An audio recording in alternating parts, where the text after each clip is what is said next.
महाराष्ट्र विधानसभा चुनाव के रिजल्ट आए 10 दिन हो चुके हैं, लेकिन स्पष्ट बड़े जनादेश के बाद राज्य में महायुति गठबंधन अब तक सरकार नहीं बना पाई है और मुख्यमंत्री पद पर कौन काबिज होगा, इस पर भी सस्पेंस बना हुआ है।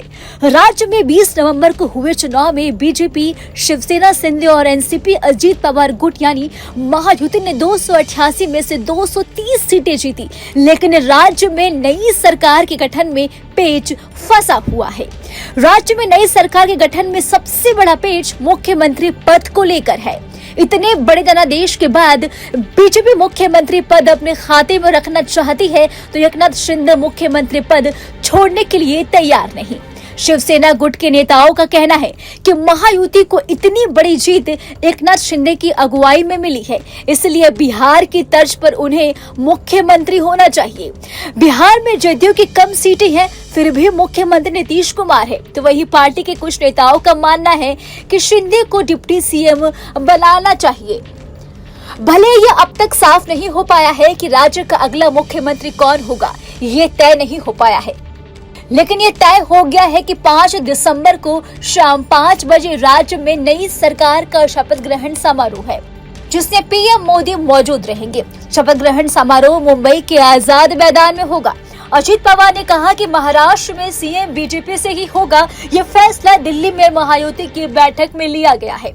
शिवसेना और एनसीपी के डिप्टी सीएम होंगे। एकनाथ शिंदे ने यह भी कहा कि सीएम का फैसला बीजेपी के हाथ में है। जो फैसला मोदी और शाह लेंगे वही फैसला मान्य होगा। हालांकि बीजेपी के देवेंद्र फडणवीस मजबूत दावेदार हैं। वो महाराष्ट्र के सीएम भी रह चुके हैं। शिंदे सरकार में वो डिप्टी सीएम थे। महाराष्ट्र में बीजेपी को इतनी बम्पर जीत दिलाने में उनका बहुत बड़ा योगदान है।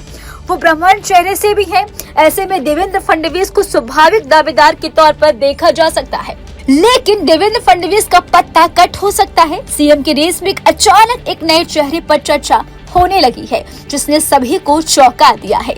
महाराष्ट्र सीएम की रेस में एक ऐसा नाम शामिल हो गया है जिनसे सीएम बनने की ज्यादा संभावना जताई जा रही है। ये नाम रविंद्र चौहान का है। दरअसल डोंबिवली में जीते रविंद्र चौहान ने मुख्यमंत्री की दौड़ में होने को लेकर सफाई दी है। सोशल मीडिया पर एक वर्ग में खुद का नाम फ्लैश होने पर रविंद्र चौहान ने फेसबुक पर लिखा, मैं पिछले 2-3 दिनों में अपने डोंबिवली निर्वाचन क्षेत्र में हूँ। वर्तमान में डोंबिवलीकर के साथ बातचीत कर रहा हूँ। इन 2 दिन या कल आधी रात में किसी वरिष्ठ नेता से मिलने दिल्ली या कहीं और नहीं गया। चौहान चौथी बार विधायक बने हैं। वो पिछली सरकार में लोक निर्माण मंत्री हैं। इससे पहले मुरलीधर मोहोल ने खंडन जारी किया था और कहा था कि बीजेपी के फैसले संसदीय बोर्ड लेता है। सोशल मीडिया से सीएम तय नहीं होते। बीजेपी में देवेंद्र फडणवीस जहां स्वाभाविक दावेदार है, तो वहीं अभी सीएम के लिए मुरलीधर मोहोल, रविंद्र चौहान, चंद्रशेखर बावनकुले, चंद्रकांत पाटिल के नाम सामने आ चुके हैं। मुख्यमंत्री के चेहरे को तय करने में हुई देरी से नए नए नाम उछल रहे हैं। राजनीतिक हलकों में चर्चा है कि बीजेपी के केंद्र नेतृत्व के सामने 2 स्थितियां हैं। पहली स्थिति है कि पार्टी इमोशनल फैसला या फिर राजनीतिक फैसला ले। अब देखना है कि बीजेपी के विधायकों की बैठक में किससे नेता चुना जाता है, लेकिन इस बीच महाराष्ट्र में पतंगबाजी जारी है। देवेंद्र फडणवीस को जहां स्वाभाविक दावेदार के तौर पर देखा जा रहा है, तो वहीं बीजेपी के दूसरे नेताओं की सीएम के दौड़ में होने की चर्चा सोशल मीडिया पर खूब सामने आ रही है।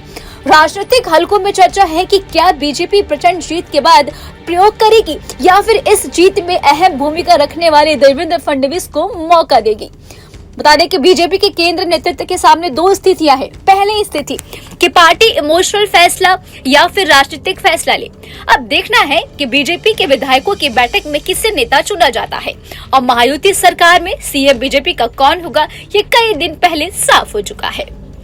दरअसल राज्य के 288 विधानसभा सीटों में महायुति गठबंधन ने 230 सीटें पर भारी बहुमत हासिल किया। इससे बीजेपी ने 132 सीटें जीती, जबकि उसके सहयोगी एकनाथ शिंदे नेतृत्व वाले शिवसेना ने 57 सीटें जीती। वहीं अजित पवार की अगुवाई वाले एनसीपी ने 41 सीटें जीती, जबकि महाविकास अघाड़ी को महज 288 में से महज 40 सीटों से संतोष करना पड़ा।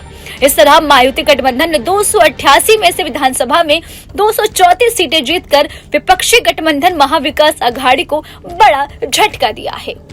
फिलहाल इस खबर में अभी के लिए इतना ही। आपको हमारा वीडियो कैसा लगा हमें कमेंट करके आप जरूर बताएं और हमारे चैनल को सब्सक्राइब करना ना भूलें। न्यूज नेशन अब व्हाट्सएप पर खबरों के ताजा अपडेट के लिए न्यूज नेशन के इस QR कोड को स्कैन करें।